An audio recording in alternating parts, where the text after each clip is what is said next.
16 ದಿನ 17 ಜಾಗ ಬುರುಡೆ ರಹಸ್ಯ ನಿಗೂಢ ಅನಾಮಿಕನ ಆಟ ಎಸ್ಐಟಿಗೆ ಪೀಕಲಾಟ ಇವತ್ತು ನಡೆಯುತ್ತಾ ಶೋಧ ಬಿಜೆಪಿ ಧರ್ಮಸ್ಥಳ ಚಲೋ ಉತ್ತರ ಕೊಡುತ್ತಾ ಸರ್ಕಾರ ಇದು ಆಪರೇಷನ್ ಅಸ್ಥಿ ಪಂಜರ ಡೇ 16 ಸ್ಟೋರಿ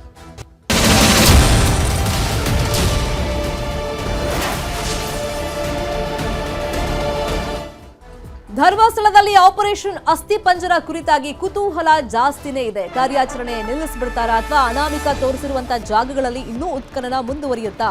ಈ ತರದೆಲ್ಲ ಸಾರ್ವಜನಿಕ ವಲಯದಲ್ಲಿ ಕುತೂಹಲ ಇದ್ದೇ ಇದೆ. ಅನಾಮಿಕ ಹೇಳಿದಂತ ತೋರಿಸಿದಂತ ಜಾಗಗಳಲ್ಲಿ ಶೋಧ ಮಾಡಿದ್ದಾಯ್ತು, ಆದ್ರೆ ಆ ಶವಗಳ ಯಾವುದೇ ಕುರುಹುಗಳು ಅಥವಾ ಗಂಭೀರವಾಗಿ ಆತ ಆರೋಪ ಮಾಡ್ದಂಗೆ ಸಾಕ್ಷಿಗಳು ಸಿಕ್ಕಿಲ್ಲ. ಇವತ್ತು ಅಸ್ಥಿ ಪಂಜರ ಶೋಧಕ್ಕೆ ಎಸ್ಐಟಿ ಬ್ರೇಕ್ ಅನ್ನ ಹಾಕಿದೆ. ಇವತ್ತು ಉತ್ಖನನ ಕಾರ್ಯಾಚರಣೆ ನಡೆಸದೇ ಇರಲು ಎಸ್ಐಟಿ ತೀರ್ಮಾನವನ್ನ ಮಾಡಿದೆ. ಬೆಳ್ತಂಗಡಿ ಎಸ್ಐಟಿ ಕಚೇರಿಯಲ್ಲೇ ಅನಾಮಿಕನನ್ನ ವಿಚಾರಣೆಗೆ ಒಳಪಡಿಸಲಾಗಿದೆ.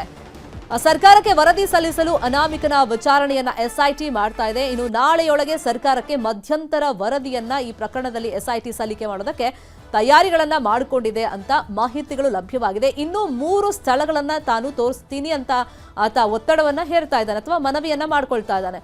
ಸದ್ಯಕ್ಕೆ ಇದೇ ವಿಷಯವಾಗಿ ಇನ್ನಷ್ಟು ಡೀಟೇಲ್ ಆಗಿ ಇನ್ಫಾರ್ಮೇಶನ್ ಅನ್ನು ಕೊಡ್ತಾ ಹೋಗೋದಕ್ಕೆ ನೇರ ಸಂಪರ್ಕದಲ್ಲಿ ಕನೆಕ್ಟ್ ಆಗಿದ್ದಾರೆ ನಮ್ಮ ರಿಪೋರ್ಟರ್ ಕಿಶನ್. ಸಾರ್ವಜನಿಕ ವಲಯದಲ್ಲೂ ಕುತೂಹಲ ಇದ್ದಿದ್ದು, ಈತ ಇನ್ನೂ 3 ಸ್ಪಾಟ್ಗಳನ್ನ ತೋರಿಸ್ತೀನಿ, ಅಲ್ಲಿ ಉತ್ಖನನ ಮಾಡಬೇಕು ಅಂತ ಮನವಿ ಮಾಡ್ಕೊಂಡಿದ್ದ.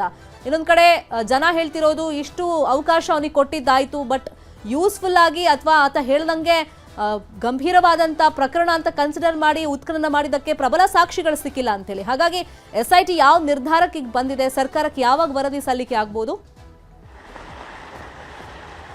ಶರ್ಮಿತಾ, ಇವತ್ತು ಬೆಳ್ತಂಗಡಿಯ ಎಸ್ಐಟಿ ಕಚೇರಿಯಲ್ಲಿ ಆತನನ್ನ ತೀವ್ರವಾಗಿ ವಿಚಾರಣೆ ಮಾಡ್ತಾ ಇದ್ದಾರೆ. ಆತನಿಗೆ ಹಂತ ಹಂತವಾಗಿ ಈಗ ಪ್ರಶ್ನಾವಳಿಗಳನ್ನು ಮಾಡ್ತಾ ಇರುವಂಥದ್ದು. ಯಾಕಂದರೆ ಇಷ್ಟು ದಿನ ಅಂದರೆ ಸ್ಪಾಟ್ ನಂಬರ್ 17ರ ತನಕವೂ ಕೂಡ ಎಸ್ಐಟಿ ಹೇಳಿದ ಮಾತಿನಂತೆ ಉತ್ಖನನ ಮಾಡಿತ್ತು. ಆತ ಹೇಳಿದ್ದಷ್ಟು ಆಳ ಹೇಳಿದ್ದಷ್ಟು ಅಗಲಕ್ಕಾಗಿ ಆ ಮಣ್ಣನ್ನು ತೆಗೆದ್ರು, ಆದರೆ ಯಾವುದೇ ರೀತಿಯಾಗಿ ಕಳೆ ಬರದ ಅಂಶಗಳು ಸಿಕ್ಕಿಲ್ಲ. ಈ ಹಿನ್ನೆಲೆಯಲ್ಲಿ ಇವತ್ತು ಮತ್ತೆ ಉತ್ಖನನ ಆಗುತ್ತೆ, ಹೊಸ ಜಾಗಗಳನ್ನು ತೋರಿಸ್ತಾನೆ ಎಂಬಿತ್ಯಾದಿ ಹಲವು ಮಾತುಕತೆಗಳು ಕೂಡ ನಡೀತಾ ಇತ್ತು. ಆದರೆ ಎಸ್ಐಟಿ ಈಗ ಕೊಡ್ತಾ ಇರುವಂಥ ಮಾಹಿತಿ ಪ್ರಕಾರವಾಗಿ ನೇರವಾಗಿ ಆತನ ಪೂರ್ವಾಪರ ಆಗಿರ್ಬೋದು, ಆತನ ಜೊತೆ ಕೆಲಸ ಮಾಡ್ಕೊಂಡಿದ್ದವರನ್ನು ಕೂಡ ಆ ಎಸ್ಐಟಿ ಠಾಣೆಗೆ ಬರೋಕ್ಕೆ ಇವತ್ತು ಸೂಚನೆ ಕೊಡಲಾಗಿದೆ. ಹಾಗಾಗಿ ಸುಮಾರು 4 ರಿಂದ 6 ಮಂದಿಯ ತಂಡ ನಾವು ಈ ಕೃತ್ಯಗಳನ್ನು ಮಾಡಿದ್ದೇವೆ ಅಂತ ಆತ ಹೇಳಿಕೊಂಡಿರೋ ಕಾರಣಕ್ಕಾಗಿ ಅದರಲ್ಲಿ ಒಂದಿಬ್ಬರು ಈಗಾಗಲೇ ತೀರಿ ಹೋಗಿದ್ದಾರೆ. ಉಳಿದವರನ್ನು ಎಸ್ಐಟಿ ಕಚೇರಿಗೆ ಬರೋಕ್ಕೆ ಸೂಚನೆ ಕೊಡಲಾಗಿದೆ. ಈ ನಿಟ್ಟಿನಲ್ಲಿ ಇವತ್ತು ಅವರ ವಿಚಾರಣೆ ಕೂಡ ನಡೀಲಿಕ್ಕಿದೆ.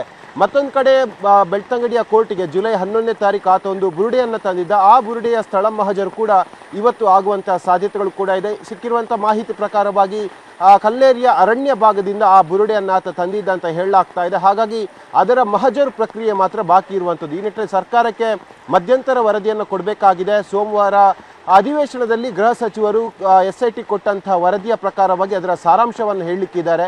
ಈ ನಿಟ್ಟಿನಲ್ಲಿ ಎಸ್ಐಟಿಯ ಇಲ್ಲಿ ತನಕದ ತನಿಖೆ ಬಹಳಷ್ಟು ಕುತೂಹಲವನ್ನು ಕೂಡ ಕೇಳಿಸಿರುವಂಥದ್ದು. ನಾವೇ ನೋಡ್ತಾ ಇರೋ ಪ್ರಕಾರವಾಗಿ ಕಳೆದ ಇಷ್ಟು ದಿನ ಅಂದರೆ ಇವತ್ತಿಗೆ ಸುಮಾರು 17 ದಿನ ಆಯಿತು. ಈ 17 ದಿನಗಳಲ್ಲಿ ಎಸ್ಐಟಿ ಬಹಳ ದಕ್ಷವಾಗಿ ಕೆಲಸವನ್ನು ಮಾಡ್ತಾ ಇದೆ. ಮತ್ತು ಆತ ಹೇಳಿದಂಥ ಕೆಲಸ ಏನು ಸೂಚನೆ ಕೊಡ್ತಾನೆ ಅಥವಾ ಏನು ಮನವಿಗಳನ್ನು ಮಾಡ್ತಾನೆ, ಆ ಮನವಿಗಳಿಗೆ ಸಕಾರಾತ್ಮಕವಾಗಿ ಕೂಡ ಎಸ್ಐಟಿ ಸ್ಪಂದನೆ ಕೊಟ್ಟಿದೆ. ಆತ ಹೇಳಿದಂಥ ಎಲ್ಲ ಜಾಗಗಳಿಗೆ ಹೋಗಿ ಅಲ್ಲಿ ಉತ್ಖನನ ಕಾರ್ಯ ಮಾಡ್ತಾ ಇದೆ. ಆದರೆ ಇಲ್ಲಿ ತನಕ ಯಾವುದೇ ಕಳೆಬರದ ಅಂಶಗಳು ಸಿಕ್ಕಿಲ್ಲ. ಹಾಗಾಗಿ ಅನಾಮಿಕನ ಮೇಲೆ ಅನುಮಾನಗಳು ಕೂಡ ಜಾಸ್ತಿ ಆಗ್ತಾ ಇರುವಂಥದ್ದು. ಆತ ಸುಳ್ಳು ಹೇಳ್ತಾ ಇದ್ದಾನೆ, ಆತನ ಹಿಂದೆ ಬೇರೆ ಯಾರಿದ್ದಾರೆ, ಷಡ್ಯಂತ್ರ ಆಗ್ತಾ ಇದೆಯಾ, ಈತನನ್ನ ಅಚು ಬಿಟ್ಟು ಮತ್ತೆ ಬೇರೆಯವರನ್ನ ತೇಜೋ ಮಾಡುವಂಥ ಕೆಲಸಗಳು ಆಗ್ತಾ ಇದೆ ಎಂಬ ಸಂಖ್ಯೆ ಕೂಡ ಇರುವಂಥದ್ದು. ಈ ನಿಟ್ಟಿನಲ್ಲಿ ಎಲ್ಲ ಪ್ರಶ್ನೆಗಳನ್ನು ಈಗ ಎಸ್ಐಟಿ ಎತ್ತಾ ಇರುವಂಥದ್ದು. ಸಂಜೆ ತನಕ ಕೂಡ ಅವನ ವಿಚಾರಣೆ ಮುಂದುವರಿಯುವಂಥ ಸಾಧ್ಯತೆ ಇರುವಂಥದ್ದು. ಶರ್ಮಿತ್, ಥ್ಯಾಂಕ್ ಯು ಕಿಶನ್, ಈ ಕ್ಷಣದ ಮಾಹಿತಿ ಕೊಟ್ಟಿದ್ದಕ್ಕೆ.